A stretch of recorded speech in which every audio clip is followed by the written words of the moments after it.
afternoon, sir. How you doing today? Fine, thank you. How are you? I am doing great. So, can you tell us a little bit about who are you and what do you do? Okay, well, my name is Barry Seidman, and I am president of a company that is called Central Illinois Home Furnishings, and we own furniture stores in Springfield, Jacksonville, and Quincy, Illinois.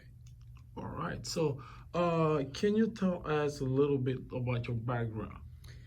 Well, I grew up in the furniture business and retail business. My grandfather started a furniture store back in 1943, or actually 1939, I think.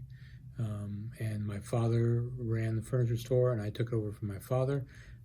It was called Barney's Furniture. It was in Springfield for almost 80 years. It was an independent, family-owned and family-run furniture store.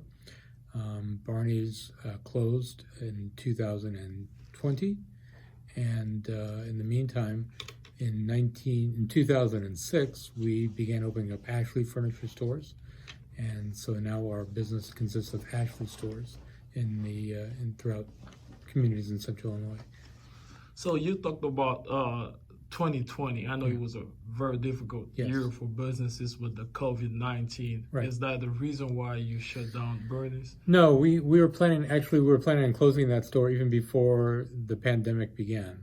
We decided that really a couple years ago that the smaller independent retail stores, not just in furniture but in every area, were just becoming more and more difficult, more and more problematic, and that it was better to be part of a larger group of stores. Ashley Furniture Stores are all licensed by the Ashley Furniture Corporation, which is the largest manufacturer and retailer of furniture in the world.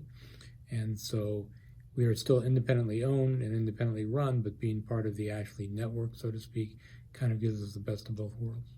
All right. So in terms of business, when it comes to sales, like, a lot of businesses has been impacted with the COVID. Yes. So does your business has been impacted? Have you seen, have you gotten an increase, or does the sales decrease? The initial impact was when we were forced to, as many stores, if not most stores were forced to shut down. The last week of March and through April and into May, we weren't allowed to be open because of government shutdowns. So that certainly was a difficult time when you're not allowed to open up your door and try to sell your product. Since stores have reopened, the problem has been a little bit different. Many customers are willing to come out and purchase, and business has been good. But the problem is that that period of time when businesses all over the world were shut down created an issue as far as getting product, getting merchandise. What we refer to as supply chain. The supply chain around the world was really, to a certain extent, just upended, and it's still not recovered fully, and probably will not recover fully for quite a while yet. So sales have been fine, but getting merchandise is So just for example, in our stores, in our Ashley Furniture stores, before the pandemic, if a customer came in and purchased something, we would, from the time they purchased merchandise in our store to the time we would have it in their home, was an average of about 24 days. And there have been times since COVID's been going on where we tell our customers when they order it, it will be 16 weeks, 4 months before we even receive it. So we've gone from point of purchase to in the customer's house to less than 1 month, to sometimes being 4 or even more months before we even receive it in our store to then get it to the customer. So when it comes to what advice would you give to young entrepreneurs? To young entrepreneurs, I think it's very simple. You have to be willing to work hard and take responsibility, and if you do that, then you will have a good chance of succeeding. A lot of people aren't willing to work as hard that they need to work. They're willing to put in their time, perhaps, but not really work hard and take responsibility. And if you do that, then you will likely rise above a lot of other people, and it'll give you a much better chance to succeed. I've always said you don't have to be the smartest person; you just have to be a responsible, hardworking person. So when it comes to hard work in the business world, what it means hard work? Well, in retail, for instance, retail, of course, is generally a 7-day-a-week business. Holidays, evenings, and a lot of people, they don't want to work Saturdays, they don't want to work Sundays, they don't want to work holidays. I understand that, but to succeed in retail, you have to. And so, and that's just in this industry, but to relate it to any other industry, if you're going to be a type of person who just clocks in and clocks out and gets the job done, but that's it, you're not going to potentially be as successful as someone who is really not watching the clock and not worried about the hours they put in, but just doing the job as best they can do it, no matter how long it takes them. Okay, so how does marketing works in the real world? Like, because marketing is the key of every successful business. Right. How do you market your business, Ashley Store? Well, being with Ashley, it's a little bit easier because Ashley, the parent company of Ashley, they have a large national advertising budget. They spend a tremendous amount of money on national advertising that we are able to take advantage of. Now, we do our own local advertising as well. We kind of piggyback on the national advertising, but a lot of the advertising dollars today go into digital advertising, as opposed to when I first started out in this business where everything was a newspaper, and then it evolved from newspapers to radio with some broadcast television. Then it evolved to cable television, and now, of course, there's not a lot of newspaper advertising being done by our particular retail industry. It's more digital and social media. So social media, digital marketing Right. is the key to succeed in Correct. business, right? Absolutely. So what about network? How does a young entrepreneur grow his network? How does a young entrepreneur grow his network? Well, that's a really good question. Meeting and getting to know as many people as possible, and learning as much as you can learn, and not being scared to not know the answer, not being scared to fail. There's a theory that the first business anyone tries to run, they should probably not succeed, because they're going to learn more from not succeeding than they will from actually succeeding. It's not fun when you don't succeed, but I just think that there's no shortcuts. You have to work hard and meet people and learn as you go. Springfield is a small town, and Yes. a lot of people complain about business. Business not growing, people living in the state of Illinois. Yes. Do you agree with that? Illinois can be a problematic state in which to do business. And I don't want to or intend to get into anything political here because that doesn't serve my purpose or anyone else's purpose. But I think it's easy to see that there's a lot of population outflow in the state, and that there are certain policies of the state that are perhaps not helpful to business. So we'll talk a little bit about, do you have children? Do you have... Yeah, I'm married and have 3 kids. 3 kids. None of whom live in Springfield. Why is that? Because they all grew up in Springfield, and they all decided they wanted to be in a bigger and what they would consider more vibrant area. Do you think that they will carry on the legacy of entrepreneurship? Well, I have a middle son who is an entrepreneur. He has started one business, and he's closed that business, and now is in the process of beginning to start a second business. That's great. Yeah. So my other question is, this is Black History Month. Yes. What do you know about Black History Month? I know that it's the month of February, and I know that it's very important because Black history is something that is in our country is not as well known as it should be. And I think it's important for all peoples, regardless of race or color, to know and understand and realize how important their community has been to the overall community. Yeah. That's your phone. So my other question will be, in America, there's a lot the gap between Caucasians and Black in entrepreneurship is huge. Yes. So, what advice would you give? Do you think that the strategies that a young white man uses to grow as an entrepreneur has to be the same a young minority man will use, or it differ? Well, that's a really difficult question for me because obviously I can't put myself in the place of a young minority person. I had a tremendous advantage in that I came into an established business as a third generation family member.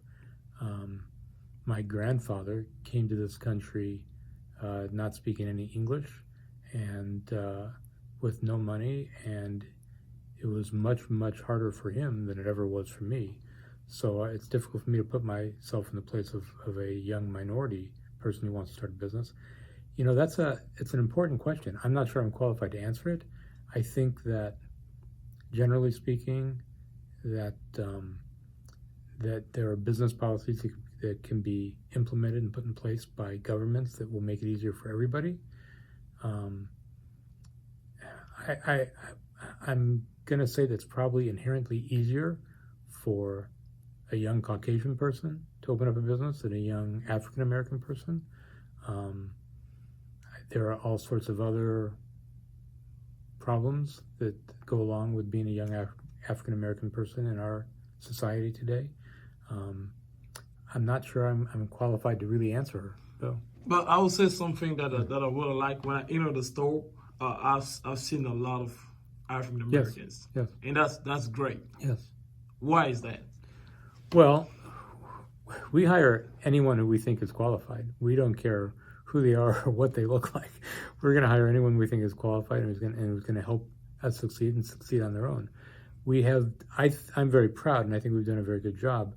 We have a lot of people who have started with us in labor positions, in warehouse and delivery positions, who we have determined have qualifications and abilities beyond just that, and we have moved them up in our business. So, for instance, today we have one manager in one of our stores who started off with us as a temporary delivery driver, and he's a young African American man who's now a manager. We want people who are going to be able to do the job for us and succeed on their own. And as I said, we don't really care what they look like. But it's important to try to promote from within and to try to grow from your own family, so to speak. So we take people, and if they have the ability, we try to grow with them and help them grow so that they can move into bigger positions. How people apply to get a job? Well, they can apply by literally walking in the door and giving us a resume. We almost always have ads on various online employment services like ZipRecruiter. They can get on our Facebook page and apply. They can call. They can send a letter. I mean, we will take applications from anyone who's interested. Okay. So my other question will be, what advice would you give to businesses that are struggling during this pandemic time?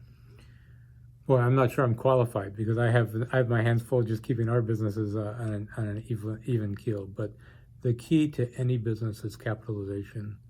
It's if you don't have the capital or the access to capital through banks, then it's just going to be increasingly difficult, if not impossible, for business to succeed. Cash flow and capitalization are the keys to any business, especially when you have periods as we've had during the past 10, 11 months, which are so difficult to navigate. So my other question will be, every entrepreneur has got a goal. Some of them wants to be a billionaire. Some of them wants to be a millionaire. Some of them, what is the goal? What is your goal? Well, I am very lucky in that my father, who was my mentor, he had a very simple goal, and his goal was not to be a billionaire or not to be a millionaire. His goal was to be the best furniture merchant he could possibly be. Now, the byproduct of him always working hard and striving to be the best furniture merchant he can possibly be was that he was very successful. But he wasn't successful because he wanted money. He was successful because he wanted to be as good as he could possibly be. So what I'm going to retain from that is that you don't put the money first, you put the service first. Correct. So what is your goal? You talked about your father. What is your personal goal? My goal would be Or maybe you are a millionaire already, so no, you don't have that. no, Yeah, no. it's no longer a goal, because a lot of us young entrepreneurs, Right, that's the goal. They're like, I want to be a millionaire in 10 years. right. I want to have $3 million net Well, worth. look, I think it's a worthy goal for anybody and everybody to want to make more money than they're presently making.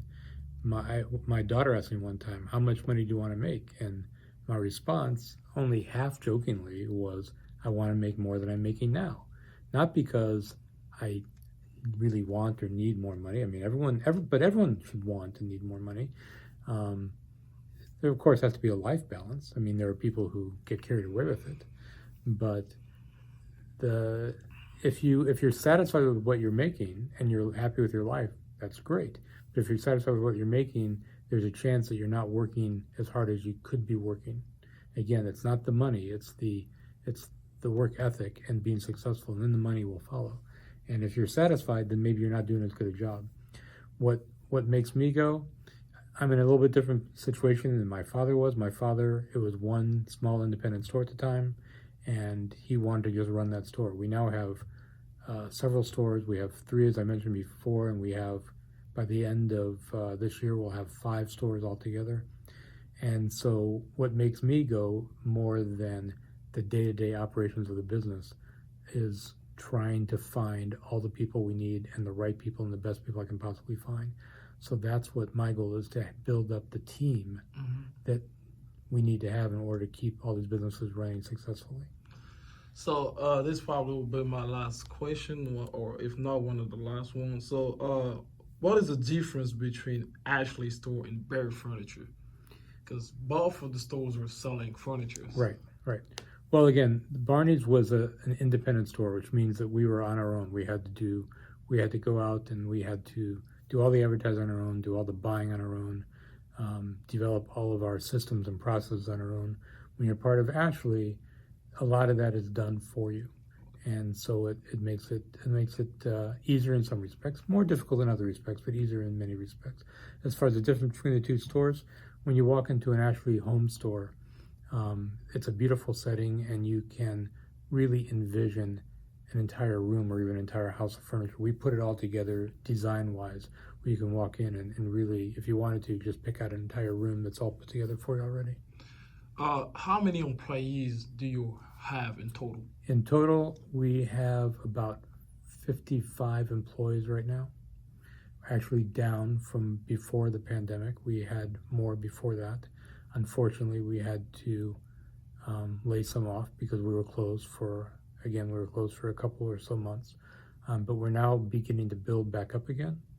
And so just within the last month, we've actually hired several new people, and we will continue hiring new people as we open new businesses. So have you heard about Half-Row House Springfield? Heard of? Half-Row House Springfield. I don't know. So actually, Half-Row House Springfield is the company that I have started with 2 of my other friends. Okay. So we are an organization that help to promote Black culture. Okay.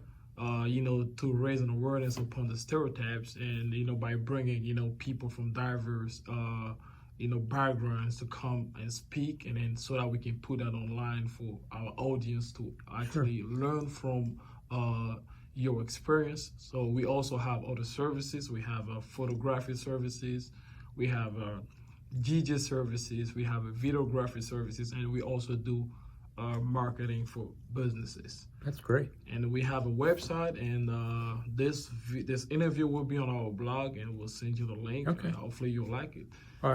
Hopefully I said something that was worthwhile. I'm not sure if I did, but hopefully I did. But it was nice to have you with us today, and thank you for your time. Well, thank you, and I admire and appreciate the fact that you are trying and part of this group that's trying to do something new and trying to start your own business, and it's great. As I mentioned before, it's difficult today, and it can be very daunting, but it's still possible. Thank you, sir. Thank you. Bye-bye.